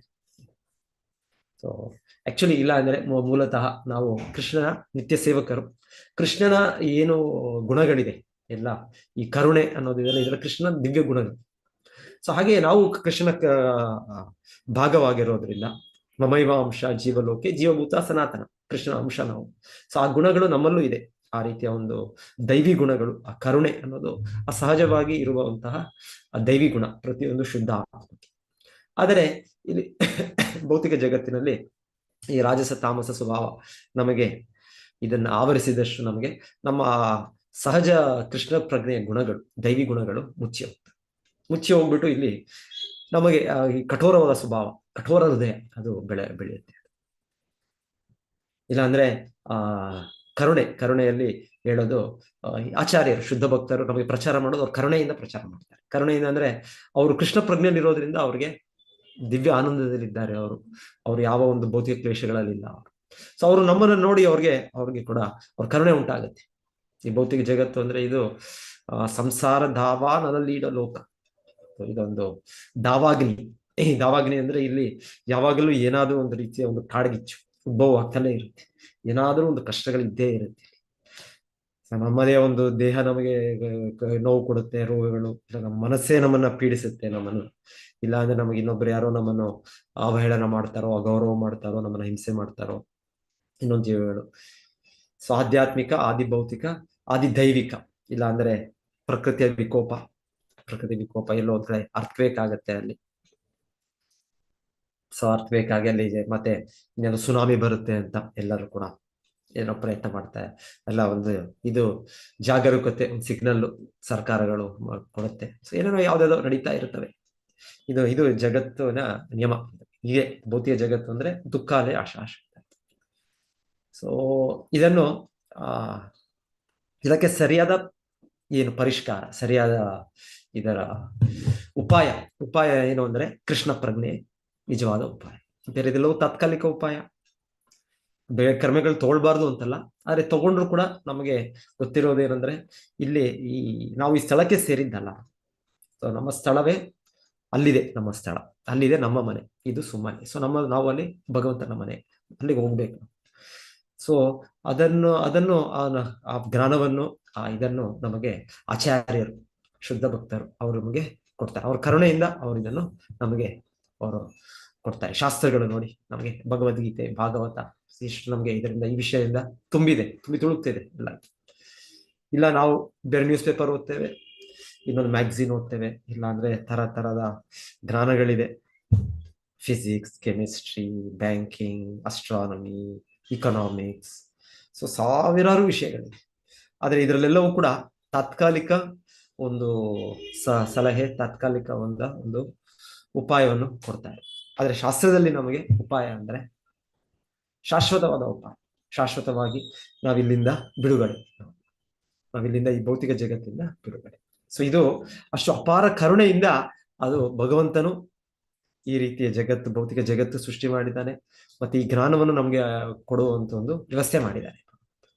ಹಾಗೆ ಅವನ ಪ್ರತಿನಿಧಿಸಿದ ಆಚಾರ್ಯರಿದ್ದಾರೆ, ಗುರು ಪರಂಪರೆ ಇದೆ. ಸೊ ಅವರು ಕರುಣೆಯಿಂದ ನಮಗೆ ಕೊಡ್ತಾರೆ. ಆದರೂ ಇದು ಆಧ್ಯಾತ್ಮಿಕವಾಗಿ ನಿಜವಾಗಿರುವ ಕರುಣೆ. ಆಧ್ಯಾತ್ಮಿಕವಾಗಿ ಅರ್ಜುನನು ಒಂದು ರೀತಿಯಲ್ಲಿ ಭಗವದ್ಗೀತೆಯಲ್ಲಿ ಮೊದಲು ಕರುಣೆಯನ್ನು ತೋರ್ಸಕ್ಕೆ ವ್ಯಕ್ತಪಡಿಸಿದ್ರು. ಅವ್ರ ಕರುಣೆಯಿಂದಲೇ ಅವರು ನಾನು ಯುದ್ಧ ಮಾಡೋದಿಲ್ಲ ಅಂತ. ಅರ್ಜುನನು ಕೂಡ ಕರುಣೆ, ಆದ್ರೆ ಅದು ಭೌತಿಕ ಕರುಣೆ. ಭೌತಿಕ ಕರುಣೆ ಅಂದ್ರೆ ಅಯ್ಯೋ ನನ್ನದೇ ಆದ ದಾಯಾದಿಗಳು, ಅಯ್ಯೋ ನನ್ನದೇ ಆದ ನನ್ನ ಪ್ರಜೆಗಳು, ಸೊ ಅವ್ರನ್ನೆಲ್ಲ ಹೀಗೆ ಸಾಯಿಸೋದು ಸರಿಯಲ್ಲ. ಸೊ ಆಕ್ಚುಲಿ ಭೌತಿಕ ಕರುಣೆ ಕೂಡ ತುಂಬಾ ದೊಡ್ಡದೇ, ಒಳ್ಳೇದೇ. ಅದೇನಾಗುತ್ತೆ, ಆಧ್ಯಾತ್ಮಿಕ ಕರುಣೆ ಇರಲಿ, ನಾವು ಆಧ್ಯಾತ್ಮಿಕ ನೆಲೆ ಇಲ್ಲದಿದ್ದಾಗ ಭೌತಿಕ ಕರುಣೆಯನ್ನು ಕೂಡ ಕಳ್ಕೊಂಡ್ಬಿಡುತ್ತೆ. ಆಧ್ಯಾತ್ಮಿಕ ಕರುಣೆ ಅಂದ್ರೆ ಅದು ಕೃಷ್ಣ ಪ್ರಜ್ಞೆಯನ್ನು ಕೊಡಬೇಕಾಗಿರೋ ಕರುಣೆ. ಅದು ತುಂಬಾ ಮೇಲಿದೆ. ಅದು ಆ ವಿಷಯ ನಾವಿರೋ ನೆಲೆಯಲ್ಲಿ ಅದನ್ನ ಮಾತಾಡಕ್ಕೂ ಆಗೋದಿಲ್ಲ ನಾವು. ಸೊ ಅದಕ್ಕೋಸ್ಕರ ಶುದ್ಧ ಭಕ್ತರು, ಶಿಲ ಪ್ರಭುಪಾದರು ಆಧ್ಯಾತ್ಮಿಕ ಕರುಣೆಯಿಂದ ಅಷ್ಟು ವಯಸ್ಸಿನಲ್ಲಿ ಅವರು ಯಾವುದು ಕಾರ್ಗೋಶಿಪ್ ಹಡಗು, ಅದು ಹಡಗಿನಲ್ಲಿ ಅವರು ಪ್ರವಾಸ ಮಾಡ್ತಾ 2 ಹೃದಯಾಘಾತ ಆಗಿ ಅವರು 77 ದಶಕಗಳ ನಂತರ ಅವರ ಜೀವನದಲ್ಲಿ ಅವರು. ಸೊ ಇದು ಆಧ್ಯಾತ್ಮಿಕ ಕರುಣೆ. ಆಚಾರ್ಯರು ತೋರಿಸ್ತಾ ಇರೋದು ಆಧ್ಯಾತ್ಮಿಕ ಕರುಣೆಯಿಂದ ಅವರು ಕೆಲಸ ಮಾಡ್ತಾರೆ. ಹೀಗೆ ನಾರದ ಮುನಿಗಳು ಅವರು ಕೂಡ ಧ್ರುವಮನಿಗೆ ಉಪದೇಶಿಸುವುದು ಆಧ್ಯಾತ್ಮಿಕ ಕರುಣೆಯಿಂದ. ಇಲ್ಲ ಇಲ್ಲಿ ಬಂದು ಉತ್ತಾನಪಾದರಿಗೂ ಅವ್ರು ಇದು ಮಾಡ್ತಾರೆ, ಅದು ಆಧ್ಯಾತ್ಮಿಕ ಕರುಣೆ. ಅವ್ರು ಆ ನೆಲೆಯಲ್ಲಿ ಇದ್ದಾರೆ, ಆ ನೆಲೆಯಲ್ಲಿ ಇರೋದ್ರಿಂದ ಅವ್ರಿಗೆ ಆಧ್ಯಾತ್ಮಿಕ ಕರುಣೆ ಇದೆ. ಆದ್ರೆ ನಾವು ಆ ನೆಲೆ ಇಲ್ಲ. ಈಗ ನಾವು ಭೌತಿಕ ನೆಲೆಯಲ್ಲಿದ್ದೇವೆ. ಸತ್ವಗುಣ, ರಜಗುಣ, ತಾಮಸ ಗುಣ ಇದು ನಮಗೆ ತುಳುಕುತ್ತಿದೆ. ಇಲ್ಲಿ ಅಟ್ಲೀಸ್ಟ್ ನಮಗೆ ಭೌತಿಕ ಕರುಣೆ ಕೂಡ ಅದು ಇರಬೇಕು. ಆದ್ರೆ ಇಲ್ಲಿ ಹೇಳ್ತಾರೆ, ಅರ್ಜುನನು ಮೊದಲಿಗೆ ವ್ಯಕ್ತಪಡಿಸಿದ ಭೌತಿಕ ಕರುಣೆ ಮೊದಲನೇ ಅಧ್ಯಾಯದಲ್ಲಿ. ಆದರೆ ಹೇಳ್ತಾರೆ ಆಕ್ಚುಲಿ ಯಾಕಂದ್ರೆ ಅವನು ಇಂದ್ರಿಯಗಳನ್ನು ನಿಗ್ರಹಿಸಿದ, ಗುಡಾಕೇಶ ಅಂತ ಹೇಳ್ತಾರೆ. ಸೊ ಈ ರೀತಿ ಅದೆಲ್ಲವೂ ಅರ್ಹತೆ ನಮಗೆ ಸಹಾಯ ಮಾಡುತ್ತೆ. ಭೌತಿಕ ಕರುಣೆ ಕೂಡ ಒಂದೊಂದು ಮೆಟ್ಟಲು ಅಂತ ಹೇಳ್ಬೋದು. ಇದು ಆಧ್ಯಾತ್ಮಿಕ ಕರುಣೆಯನ್ನು ನಾವು ಪಡೀಲಿಕ್ಕೆ ನಮಗೆ ಸಹಾಯ ಮಾಡ್ಬೋದು. ಆದ್ರೆ ಭೌತಿಕ ಕರುಣೆ ಹೇಗಂದ್ರೆ ಇದೊಂದು ಈ ನೆಲೆ ಶಾಶ್ವತವಲ್ಲ. ಈ ನೆಲೆಯಲ್ಲಿ ಒಮ್ಮೊಮ್ಮೆ ಒಂದು ಕಡೆ ನಾವು ಕರುಣೆ ತೋರಿಸ್ತೇವೆ, ಇನ್ನೊಂದು ಕಡೆ ನಾವು ತುಂಬಾ ಗಟ್ಟಿ ಹೃದಯ. ಎಷ್ಟೋ ಜನ ಹೇಳ್ತಾರೆ ನೀವು ಕರುಣೆ ತೋರಿಸ್ಬೇಕು ಎಲ್ಲ ಜನರಿಗೂ, ಎಲ್ಲ ಜನರು ಅವ್ರಿಗೆ ಆಹಾರವನ್ನು, ಅವ್ರಿಗೆ ಹಸಿವನ್ನು ನೀವು ನೀಗಿಸ್ಬೇಕು, ಅವ್ರಿಗೆ ಆಹಾರವನ್ನು ಕೊಡಬೇಕು, ದರಿದ್ರ ನಾರಾಯಣ ಸೇವೆ ಈಗೆಲ್ಲ ಸೃಷ್ಟಿ ಮಾಡ್ಕೊಳ್ತಾರೆ ಜನರು. ದರಿದ್ರರು ಅವರು ಕೂಡ ನಾರಾಯಣನೇ ಹಾಗೆ ಅವರೊಂದು ಕಲ್ಪನೆ ಮಾಡಿಕೊಂಡು, ದರಿದ್ರ ನಾರಾಯಣನಲ್ಲ, ಆ ದರಿದ್ರ ಸ್ಥಿತಿ ಸಿಕ್ಕಿದೆ, ಅದಕ್ಕೆ ಡೆಫಿನೆಟ್ಲಿ ಅನುಕಂಪ ತೋರಿಸ್ಬೇಕು ನಾವು. ಸೊ ಭಗವಂತನ ದರಿದ್ರನ ಆಗೋದಿಲ್ಲ. ಆದ್ರೆ ಅವರ ಸಿದ್ಧಾಂತ ಹೇಗಿರುತ್ತೆ ಅಂದ್ರೆ ಅವರ ಸೇವೆ ಮಾಡಿ, ನೀವು ಅವರ ಸೇವೆ ಮಾಡಿ ಅಂದ್ರೆ ಅವರಿಗೆ ನೀವು ಏನೋ ಅಂದ್ರು ಅವರಿಗೆ ಅವರ ಹಸಿವು, ಅವರ ಒಂದು ಕಷ್ಟಕ್ಕೆ ನೀವು ಸಹಾಯ ಮಾಡಿ. ಆದ್ರೆ ಹೇಳ್ತಾರೆ ಅವ್ರಿಗೆ ಬೇರೆ ಪ್ರಾಣಿಗಳನ್ನು ಕೊಲ್ಬಹುದು. ಸೊ ಇದು ಕರುಣೆ ಅಲ್ವಾ? ಒಂದು ಕಡೆ ಮನುಷ್ಯನಿಗೆ ಕರುಣೆ ತೋರಿಸ್ತಾರೆ, ಬೇರೆ ಇತರ ಆದ್ರೆ ಬೇರೆ ಪ್ರಾಣಿಗಳಿಗೆ ಅವ್ರು ಹೇಳ್ತಾರೆ ಅಲ್ಲಿ ಆತ್ಮ ಇಲ್ಲ, ಅಲ್ಲಿ ಅವರ ಸಿದ್ಧಾಂತವೇ ಆಗಿದೆ. ಸ್ವಲ್ಪ ಧರ್ಮಗಳಲ್ಲಿ ಸ್ವಲ್ಪ ಬೇರೆ ಕಡೆ ನಮ್ಮ ಇದರಲ್ಲಿ ಸಿದ್ಧಾಂತವಿಲ್ಲ, ಆದ್ರೂ ಕೂಡ ಅವರು ಏನ್ ತಿನ್ನೋದ್ರಲ್ಲಿ ಏನು ತಿನ್ನೋದಕ್ಕೆ ಏನ್ ಬೇಕಾದ್ರೂ ತಿನ್ಬೋದು, ಹಸಿವಿಗೆ ಏನು ಎಲ್ಲ ಕೂಡ ಆಹಾರವೇ ಅಂತ ಕೆಲವು ಜನ ಈ ರೀತಿ ಬೇರೆ ಜೀವಿಗಳು ಬೇರೆ ಪ್ರಾಣಿಗಳನ್ನ ಕೊಲ್ಲೋದನ್ನ ಅವರು ಇದು ಮಾಡ್ತಾರೆ. ಸೊ ಅಲ್ಲಿ ಎಲ್ಲಿ ಬಂತು ಕರುಣೆ? ಆಕ್ಚುಲಿ ಬೌದ್ಧ ತತ್ವ, ಬುದ್ಧನ ತತ್ವ ಮೂಲ ಇದೆ, ಅಹಿಂಸಾ ಪರಮೋ ಧರ್ಮ ಅಂತ. ಅವರು ಕರುಣೆ ಮೊದಲು ತೋರಿಸಿದ್ವಿ, ಮತ್ತೆ ಧರ್ಮದ ಮಾತು ಮಾತಾಡಿ, ಧರ್ಮ ಮತ್ತೆ ಧರ್ಮ ಮೇಲೆ, ಆದ್ರೆ ಅವರು ಕರುಣೆ ಇಲ್ಲದೆ ಇರುವಾಗ ಎಂತ ಧರ್ಮ ಇದೆ ನಿಮಗೆ ಅಂತ ಆ ರೀತಿ ಬುದ್ಧನು ಪ್ರಚಾರ ಮಾಡಿ ಆ ಸಮಯದಲ್ಲಿ ಎಲ್ಲರೂ ಕೂಡ, ಆದ್ರೆ ಆ ಧರ್ಮದಲ್ಲೇ ಇವತ್ತು ಅವರ ಅನುಯಾಯಿಗಳೇ ಎಷ್ಟೋ ದೇಶಗಳಿವೆ, ಅಲ್ಲಿ ಅವರು ಕೂಡ ಈಗ ಆ ರೀತಿ ಕರುಣೆನ ಕಳ್ಕೊಂಡಿದ್ದಾರೆ. ಎನಿವೆ, ಸೊ ಭೌತಿಕ ಕರುಣೆ ಅನ್ನೋದಿದೆ, ಭೌತಿಕ ಕರುಣೆ ಅನ್ನೋದು ಬೇರೆ ಜೀವಿಗಳ, ಬೇರೆ ನಮ್ಮದೇ ಮನುಷ್ಯರ ಮೇಲೆ ಇರ್ಬೋದು, ಒಂದು ಬಡವರ ಮೇಲೆ ಇರ್ಬೋದು, ಇನ್ನೊಂದು ಕಷ್ಟದಲ್ಲಿರೋ ವ್ಯಕ್ತಿಗಳ ಇರ್ಬೋದು, ಇಲ್ಲ ಬೇರೆ ಪ್ರಾಣಿಗಳ, ಬೇರೆ ಜೀವಿಗಳ ಮೇಲೆ, ಅದು ಕೂಡ ಕರುಣೆ. ಆದರೆ ಇಲ್ಲಿ ತೋರಿಸಿದಾಗೆ ಇಲ್ಲಿ ಉತ್ತಾನಪಾದ ಅವರು ಭೌತಿಕ ಇದರಲ್ಲಿ ಅಷ್ಟು ಬಂಧನದಲ್ಲಿರೋದ್ರಿಂದ ಆ ಕರುಣೆಯನ್ನು ಕಳ್ಕೊಂಡ್ಬಿಟ್ಟೆ. ಕರುಣೆಯನ್ನು ಎಷ್ಟು ಮಟ್ಟಿಗೆ ಕಳ್ಕೊಂಡ ಅಂದ್ರೆ ತನ್ನ ಮಗುವಿನ ಮೇಲೆ, ತನ್ನ ಹೆಂಡತಿಯ ಮೇಲೆ ಕಳ್ಕೊಂಡ್ಬಿಟ್ಟೆ. ಅದು ಕೂಡ ಇಲ್ಲಿ ತೋರಿಸ್ತಾರೆ, ಅಷ್ಟು ಒಂದು ಕಟುವನ ಆಗ್ಬಿಟ್ಟ. ನಾವು ಕೇಳ್ತೇವಲ್ಲ, ಎಷ್ಟೆಷ್ಟು ಪೇಪರ್ ಎಲ್ಲ ನೋಡ್ತೇವೆ, ಈ ತರ ಜನರು ಗಂಡ ಹೆಂಡತಿಯನ್ನು ಕೊಲ್ಲೋದು, ಹೆಂಡತಿ ಗಂಡನನ್ನು ಕೊಲ್ಲೋದು, ಇಲ್ಲ ತಂದೆ ಮಗನನ್ನು ಹಿಂಸಿಸೋದು, ಇಲ್ಲ ಮಗ ತಂದೆಯನ್ನು, ಇದೆಲ್ಲ ನೋಡ್ತೇವೆ. ಇದೆಲ್ಲ ಅಷ್ಟು ಕಠೋರ ತರ, ಅಷ್ಟು ಏನ್ ಹೇಳೋದು, ಕರುಣೆಯನ್ನು ಕಳ್ಕೊಂಡು ಬರುವಂತ ಸ್ವಭಾವ. ಯಾವಾಗ ಇದಾಗುತ್ತೆ? ಯಾಕಾಗುತ್ತೆ ಅಂದ್ರೆ ಎಷ್ಟು ಮಟ್ಟಿಗೆ ನಾವು ನಮ್ಮ ನಾವು ಇಂದ್ರಿಯ ಸುಖದ ಕೇಂದ್ರದಲ್ಲಿ ನಾವು ಜೀವನವನ್ನು ನಡೆಸ್ತೇವೆ, ಅಷ್ಟಕ್ಕೆ ನಾವು ಕಠೋರರಾಗ್ತೇವೆ. ನಮ್ಮ ಹೃದಯವು ಅಷ್ಟು ಕರುಣೆಯನ್ನು ಕಳ್ಕೊಂಡ್ಬಿಡುತ್ತೆ. ಯಸ್ಯಾಸ್ತಿ ಭಕ್ತಿರ್ ಭಗವತ್ಯ ಕಿಂಚನ ಸರ್ವೇರ್ ಗುಣೈಸ್ತತ್ರೆ ಸಮಾಸತೆ ಸುರ ಅರಾವ ಭಕ್ತಸ್ಯ ಕುತೋ ಮಹದ್ಗುಣ. ಸೊ ಅದು ಹೇಳೋದೇನೆಂದ್ರೆ, ಆದ್ರೆ ನಾವು ಭಕ್ತಿಯನ್ನು ಬೆಳೆಸಿದ್ರೆ, ಭಗವಂತನ ಭಕ್ತನಾಗಿ ನಾವು ಅವನ ಭಕ್ತಿ ಸೇವೆ ಆರಂಭಿಸಿದ್ರೆ, ಹೇಳ್ತಾರೆ ಎಲ್ಲ ಸುರರ, ಎಲ್ಲ ದೇವತೆಗಳ ದೈವಿ ಗುಣಗಳು, ಈ ತರ ಕರುಣೆ ಇದೆಲ್ಲವೂ ಕೂಡ ನಮಗೆ ಬರುತ್ತೆ. ಇಲ್ಲ ಅಂದ್ರೆ ಅಭಕ್ತನಾಗಿ ನಾವಿದ್ರೆ ಈ ಗುಣಗಳು ಕೆಲವೊಮ್ಮೆ ವ್ಯಕ್ತವಾಗ್ಬೋದು, ಕೆಲವೊಮ್ಮೆ ಇಲ್ಲ. ಸೊ ಜನರು ಒಂದು ರೀತಿಯಲ್ಲಿ ರಾಜಕೀಯ ವ್ಯಕ್ತಿಗಳು, ಅವರು ಕೂಡ ಕರುಣೆ, ಅವರ ದೇಶದ ಪ್ರಜೆಗಳಿಗೆ ತುಂಬಾ ಕರುಣೆ, ನಮ್ಮ ದೇಶದವರು ನನ್ನವರು. ಆದ್ರೆ ಬೇರೆ ದೇಶದವರು ಏನ್ ಮಾಡಿದ್ರು, ಅವರ ಮೇಲೆ ಅವರು ಬಾಂಬ್ ಹಾಕ್ತಾರೆ, ನ್ಯೂಕ್ಲಿಯರ್ ಬಾಂಬ್ ಹಾಕಕ್ಕೂ ರೆಡಿ ಇದ್ದಾರೆ. ಸೊ ಇದೆಂತ ಕರುಣೆ? ಇದು ನಿಜವಾದ ಕರುಣೆ ಅಲ್ಲ. ಇದೆಲ್ಲ ಭೌತಿಕ ನೆಲೆಯಲ್ಲಿ ಈ ಕರುಣೆ ಅನ್ನೋದು ಇದು ಒಂದು, ನನಗೆ ಒಳ್ಳೇದಾಗುತ್ತೆ, ಅದು ಒಳ್ಳೇದು, ನನ್ನ ಈ ಹಿತಕ್ಕೆ, ನನ್ನ ಸುಖಕ್ಕೆ ಒಂದು ಕರುಣೆ ತೋರಿಸ್ತೇನೆ, ಇನ್ನೊಂದಕ್ಕೆ ನಾನು ಅಷ್ಟು ಕಠೋರವಾಗ್ತೇನೆ. ಸೊ ಇದು ನಿಜವಾದ ಕರುಣೆ. ಭೌತಿಕ ನೆಲೆ, ಅದರ ಮೇಲೆ ಕರುಣೆ ಅನ್ನೋದು ಅದು ಸರಿಯಲ್ಲ. ನಿಜವಾದ ಕರುಣೆ ಆಧ್ಯಾತ್ಮಿಕ ನೆಲೆಯಲ್ಲಿ ಬರುತ್ತೆ. ಆದರೆ ಅಟ್ಲೀಸ್ಟ್ ಅದು ಬೆಳೆಯೋದಕ್ಕೆ ಮೊದಲಿಗೆ ಭೌತಿಕ ಕರುಣೆ ಕೂಡ ಸ್ವಲ್ಪ ಆದರೂ ವ್ಯಕ್ತವಾಗ್ಬೇಕು.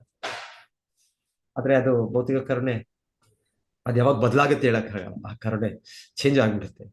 ಇವಾಗ ಹಿರಣ್ಯಕಶಿಪು ತನ್ನ ಮಗ ಪ್ರಹ್ಲಾದನನ್ನು ಅಷ್ಟು ಮುದ್ದು ಮಾಡ್ತಾ ಇದೆ, ತನ್ನ ಮೇಲೆ ಕೂಡಿಸ್ಕೊಂಡು. ಆದ್ರೆ ಪ್ರಹ್ಲಾದನು ಕೃಷ್ಣ ಅಂತ ಹೇಳಿದ್ದೆ, ಎಲ್ಲ ಕರುಣೆ ಹೊರಟಾಯ್ತು ಹಿರಣ್ಯಕಶಿಪು. ಯಾಕಂದ್ರೆ ಸ್ವಭಾವ ಹಾಗೆ, ನಾಸ್ತಿಕ ಸ್ವಭಾವದಲ್ಲಿ ಯಾವತ್ತು ಕರುಣೆ ಅನ್ನೋದು ಕಠೋರತನ ಆಗುತ್ತೆ, ಕಠೋರತನ ಕರುಣೆ ಆಗುತ್ತೆ, ಗೊತ್ತಾಗೋದಿಲ್ಲ. ಸೊ ನಾವು ಆಧ್ಯಾತ್ಮಿಕ ನೆಲೆ ಏರ್ಬೇಕು. ಹರೇ ಕೃಷ್ಣ ಮಾತಾಜಿ. ಉತ್ತನಪಾದ ಅವರು ಆಧ್ಯಾತ್ಮಿಕ ನೆಲೆಯಲ್ಲಿದ್ರಲ್ವ, ಭಕ್ತರಲ್ವಾ ಅವರು ಕೃಷ್ಣ? ಅಲ್ಲ, ಕೃಷ್ಣ ಭಕ್ತಿ ಅಲ್ಲಿ ಇದ್ರು. ಯಾಕಂದ್ರೆ ತಂದೆ ಮನು ತಂದೆ, ಅವ್ರ ತಂದೆ ಇದಾಗಿದೆ, ತರಬೇತಿ ಆಗಿದೆ. ಆದ್ರೂ ಕೂಡ ತಾತ್ಕಾಲಿಕವಾಗಿ ಇಲ್ಲಿ ಪತನ ಆಗಿದೆ ಅಂತ ಕೇಳ್ತಾರೆ. ಭಾವಾರ್ಥದಲ್ಲಿ ನಾವು ಕೇಳಿದ್ವಿ. ನಾವು ತಾತ್ಕಾಲಿಕವಾಗಿ ಅವ್ರೊಂದು ಪತನಗೊಂಡ್ರು. ಗೊಂಡಿದ್ದಕ್ಕೆ ಅವರು ಪತನವಾಗಿ ಅವ್ರ ಕಿರಿಯ ರಾಣಿ ಮೇಲೆ ಅಷ್ಟು ಹೆಚ್ಚು ವ್ಯಾಮೋಹವನ್ನು ಬೆಳೆಸ್ಕೊಂಡು ಈಗ ಹೇಳ್ತಾ ಇದ್ದೆ, ಅವ್ರು ಪಶ್ಚಾತ್ತಾಪ ಪಡ್ತಾ ಇದ್ದಾರೆ. ಈಗ ಇದರ ಪರಿಣಾಮವಾಗಿ ನಾನು ಈ ತರ ಇಷ್ಟೊಂದು ಅಸುರ ಪ್ರವೃತ್ತಿಯನ್ನು ಬೆಳೆಸ್ಬಿಟ್ಟಲ್ಲ ಅಂತ ಅವರು ಇವಾಗ ವ್ಯಥೆ ಪಡ್ತಾ ಇದ್ದಾರೆ, ಪಶ್ಚಾತ್ತಾಪ ಪಡ್ತಾ ಇದ್ದಾರೆ. ಈ ಕಾರಣ ಅವರು ಆ ಇಂದ್ರಿಯ ಸುಖದಲ್ಲಿ ತಲ್ಲೀನರಾಗಿದ್ದಕ್ಕೆ ಇದು ಕಾರಣ. ಸೊ ಆ ರೀತಿ ಅವ್ರು ವ್ಯಥೆ ಪಡ್ತಾರೆ, ಪಶ್ಚಾತ್ತಾಪ ಪಡ್ತಾ ಇದ್ದಾರೆ. ಧೃತರಾಷ್ಟ್ರನು ಹಾಗೆ. ಧೃತರಾಷ್ಟ್ರನು ತುಂಬಾ ಏನು ದುರ್ಯೋಧನ ಪರವಾಗಿ ಒಂಥರ ಹೇಳ್ತಾರೆ, ಕುರುಡು ಇದು ಅಟ್ಯಾಚ್ಮೆಂಟ್, ಬ್ಲೈಂಡ್ ಅಟ್ಯಾಚ್ಮೆಂಟ್. ಕುರುಡನಾಗಿದ್ದ, ಹಾಗೆ ರೀತಿ ಕುರುಡನಾಗಿ ಇದು ವ್ಯಾಮೋಹ ಯಾರ ಮೇಲೆ? ದುರ್ಯೋಧನನ ಮೇಲೆ. ಹಾಗೆ ದುರ್ಯೋಧನ ಏನು ಹೇಳುದು ಸರಿ, ಎಷ್ಟರ ಮಟ್ಟಿಗೆ ಅಂದ್ರೆ ತನ್ನ ತಮ್ಮನ ಮಕ್ಕಳ ಮೇಲೆ ಎಲ್ಲ ಕರುಣೆಯನ್ನು ಕಳ್ಕೊಂಡ. ಸೊ ಇದು ಸ್ವಭಾವ ಯಾಕಾಗತ್ತೆ ಅಂದ್ರೆ ಅಷ್ಟೊಂದು ಭೌತಿಕ ಇದರಿಂದ ಅದು ಬೆಳೆಯುತ್ತೆ. ಭೌತಿಕ ನೆಲೆನೇ ಹಾಗೆ. ಇಲ್ಲಿ ಏನೇ ಅಂದ್ರೆ ಮುಖ್ಯವಾಗಿ ಭೌತಿಕ ನೆಲೆಯಿಂದ ನಾವು ನಮ್ಮ ಆಧ್ಯಾತ್ಮಿಕ ನೆಲೆಗೆ ಏರೋ ಪ್ರಯತ್ನ ನಾವು ಮಾಡಬೇಕು. ಇಲ್ಲಾಂದ್ರೆ ಭೌತಿಕ ನೆಲೆ ಆ ಕರುಣೆ ಅನ್ನೋದು ಕೂಡ ಅದು ಆ ಗುಣ ಅದು ನಮ್ಮ ವ್ಯಕ್ತಿತ್ವದ ಭಾಗ ಆಗೋದಕ್ಕೆ ಕಷ್ಟ ಆಗುತ್ತೆ. ಸ್ವಲ್ಪ ಹೊತ್ತಿರುತ್ತೆ, ಸ್ವಲ್ಪ ಹೊತ್ತಿರೋದಿಲ್ಲ. ಅದು ಶಿಫ್ಟ್ ಆಗ್ತಾ ಇರುತ್ತೆ, ಬದಲಾವಣೆ ಆಗ್ತಾ ಇರುತ್ತೆ. ಸೊ ಎನಿವೆ ಇಲ್ಲಿ ಉತ್ಥಾನಪಾದರು ಅದರ ಪರಿಶೀಲನೆ ಮಾಡ್ತಾ ಇದ್ದಾರೆ, ಅದರ ಒಂದು ಅನ್ವೇಷಣೆ ಮಾಡ್ತಾ ಇದ್ದಾರೆ ಅವರು. ಸೊ ಮುರಳೀಧರ್ ಪ್ರಭು ಹೇಳ್ತಾರೆ ಆವೃತ್ತಾನ ಜ್ಞಾನಂ ಜ್ಞಾನಿನೋ ನಿತ್ಯ ವೈರಿನ. ಸೊ ಇದೆಲ್ಲವೂ ಕರೆಕ್ಟ್. ಇದು ನಮಗೆ ಈ ಕಾಮ ಕ್ರೋಧ ಇದೆಲ್ಲವೂ ನಮ್ಗೆ ಆ ಜ್ಞಾನವನ್ನು ಮುಚ್ಚಿಬಿಡುತ್ತೆ. ನಮ್ಗೆ ಕಾಣೋದಿಲ್ಲ, ನಮ್ಮ ದೃಷ್ಟಿಯನ್ನು ನಮ್ಮನ್ನ ಅದು ಅಂದವಾಗಿ ಮಾಡಿಬಿಡುತ್ತೆ, ಹಾಗೆ ಕಾಣೋದಿಲ್ಲ. ಅಜ್ಞಾನ, ಇದೆಲ್ಲ ಅಜ್ಞಾನದ. ಓಕೆ, ಇವಾಗ ನೋಡಿ, ಇವಾಗ ನಾವು ಕೇಳ್ತೀವಲ್ಲ ಇತಿಹಾಸದಲ್ಲಿ ಚರಿತ್ರೆಯಲ್ಲಿ ಎಷ್ಟೆಷ್ಟು ದೊಡ್ಡ ದೊಡ್ಡ ರೀತಿಯ ಹೋಲೋಕಾಸ್ಟ್ ಅಂತ ಕೇಳ್ತೇವೆ.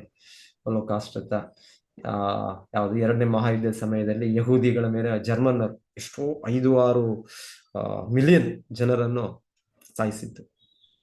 ಇದು ಮತ್ತೆ ಮೊದಲನೇ ಫಸ್ಟ್ ಮಹಾಯುದ್ಧ ಸಮಯದಲ್ಲಿ ಆರ್ಮೇನಿಯನ್ ಜಿನೋಸೈಡ್ ಅಂತೆಲ್ಲ ಕೇಳ್ತೇವೆ. ಇತಿಹಾಸ ಇದೆಲ್ಲ ಚರಿತ್ರೆಗಳು. ಎಷ್ಟೆಷ್ಟು 20 ಲಕ್ಷ 30 ಲಕ್ಷ ಜನರನ್ನು ಕೊಂದದ್ದು, 40-50 ಲಕ್ಷ ಜನರನ್ನು ಒಮ್ಮೆಲೆ ಏನೇನೋ ಬೇರೆ ಬೇರೆ ರೀತಿ ಗ್ಯಾಸ್ ಚೇಂಬರ್ಗಳು ಎಲ್ಲ ಮಾಡಿ ಎಷ್ಟೆಷ್ಟು. ಯಾಕಂದ್ರೆ ಇದು ಆ ಜನರು ಆ ಕರುಣೆಯನ್ನು ಕಳ್ಕೊಂಡ್ಬಿಟ್ಟು ಅವರು ಇವರು ಶತ್ರುಗಳು, ಇವರು ವೈರಿಗಳು ಅಂತ ಆ ಜನಾಂಗಗಳನ್ನೇ ಸಂಹಾರ ಮಾಡ್ತಾರೆ. ಇದ್ರ ಯುಕ್ರೇನ್ದು ಹೇಳ್ತಾರೆ ಹೋಲೋಡೋಮರ್ ಅಂತ ಏನೋ ಹೇಳ್ತಾರೆ, ರಷ್ಯನ್ನರು ಹಿಂದೆ ಮಾಡಿದ್ದು. ಎಲ್ಲ ಇತಿಹಾಸಗಳಿದೆ, ಚರಿತ್ರೆಗಳಿದೆ. ಆಮೇಲೆ ಇವಾಗ ಒಂದು ರೀತಿ ನೋಡಿದ್ರೆ ಈ ಅಮೆರಿಕನ್ ದೇಶಗಳಲ್ಲೂ ಅಲ್ಲಿ ನೇಟಿವ್ಸ್ ಎಲ್ಲ ಕೂಡ ಇಲ್ಲ. ಈಗ ಹೋದ್ರೆ ಇವಾಗ ಎಲ್ಲರೂ ಅಲ್ಲಿ ಹೊಸ ಜನಾಂಗರೇ, ಅಮೆರಿಕ, ಆಫ್ರಿಕಾ ಇಂದ ಇಲ್ಲ ಇಂಡಿಯಾದಿಂದ ಹೋದವರು, ಏಷ್ಯಾದಿಂದ ಹೋದವರು ಜನ ಅಲ್ಲಿದ್ದಾರೆ. ಇಲ್ಲಾಂದ್ರೆ ಅಲ್ಲಿ ಜನರಿದ್ದರು, ಅಲ್ಲಿ ಎಲ್ಲೋದ್ರು ಆ ಜನರನ್ನೆಲ್ಲ ಕೂಡ ಆ ವಂಶಗಳು ಇವ್ರನ್ನೇ ಪೀಳಿಗೆಗಳನ್ನೇ ನಾಶ ಮಾಡುತ್ತೆ. ಇದೆಲ್ಲ ಜನರು ಆ ಕಠೋರ ಹೃದಯ ದ್ವೇಷ, ಕರುಣೆಯನ್ನ ಕಳ್ಕೊಂಡು ಆ ರೀತಿಯ ಇದು ಚಟುವಟಿಕೆ ಈಗಲೂ ಕೂಡ ಇದು ನಡೀತಾ ಇರುತ್ತೆ. ಇದು ಕಲಿಯುಗದಲ್ಲಿ ಈ ರೀತಿಯ ಒಂದು ಹಿಂಸೆ, ಈ ರೀತಿಯ ಇದು ನಡೀತಾ ಇರುತ್ತೆ. ಕರುಣೆಯನ್ನು ಕಳ್ಕೊಂಡ್ರೆ ವ್ಯಕ್ತಿ, ಇವಾಗ ಉಗ್ರಗಾಮಿಗಳು ಕೇಳ್ತೇವಲ್ಲ, ಈಗ ಪಹಲ್ಗಾಮ್ ಅವ್ರು ಮಾಡಿದ್ದು ಅಲ್ಲಿ ಕೇಳಿ ಜನರಿಗೆ ನೀವು ಯಾರು, ಯಾವ ಧರ್ಮಕ್ಕೆ ಸೇರಿದವರು, ಏನು ಸೇರಿದವರು, ಅಷ್ಟು ರೀತಿ ಅವರು ಒಂದು ಕಡೆ ಅವ್ರಿಗೆ ಅವರ ಧರ್ಮದ ಮೇಲೆ ಅವ್ರ ಕರುಣೆ ಇದೆ. ಅದೇ ಬೇರೆ ಧರ್ಮ ಅಂತ ಅವರು ನಮ್ಮ ವೈರಿಗಳು ಅನ್ಕೊಂಡು ಕರುಣೆ, ಆ ಕರುಣೆ ಇಲ್ಲದೆ ಅವ್ರು ಅಷ್ಟು ರೀತಿ ಕೋಲ್ಡ್ ಬ್ಲಡೆಡ್ ಮರ್ಡರ್ಸ್ ಆ ತರ ಎಲ್ಲ ಮಾಡ್ತಾರೆ ಉಗ್ರಗಾಮಿ. ಇದೆಲ್ಲ ಈ ರೀತಿಯ ಒಂದು ಹೃದಯ ಯಾವಾಗ ದೈವಿ ಗುಣವನ್ನು ನಾವು ಕಳ್ಕೊಳ್ತೇವೆ, ಭಗವಂತನ ಯೋಗಮಾಯೆಯ ಇದರಲ್ಲಿ ಹೊರಗೆ ಬರ್ತೇವೆ, ನಾವು ಬಹಿರಂಗ ಮಾಯ ಬೀಳ್ತೇವೆ, ಅಲ್ಲಿ ಅದು ವ್ಯಕ್ತವಾಗುತ್ತೆ. ಇದೆಲ್ಲವೂ ವ್ಯಕ್ತವಾಗುತ್ತೆ ಈ ರೀತಿ. ಓಕೆ, ಯಾರಾದ್ರೂ ಇನ್ನೇನೋ ಹೇಳ್ಬೇಕಂದ್ರೆ ಹೇಳಿ, ಏನಾದ್ರು ಡಿಸ್ಕಸ್ ಮಾಡಿ.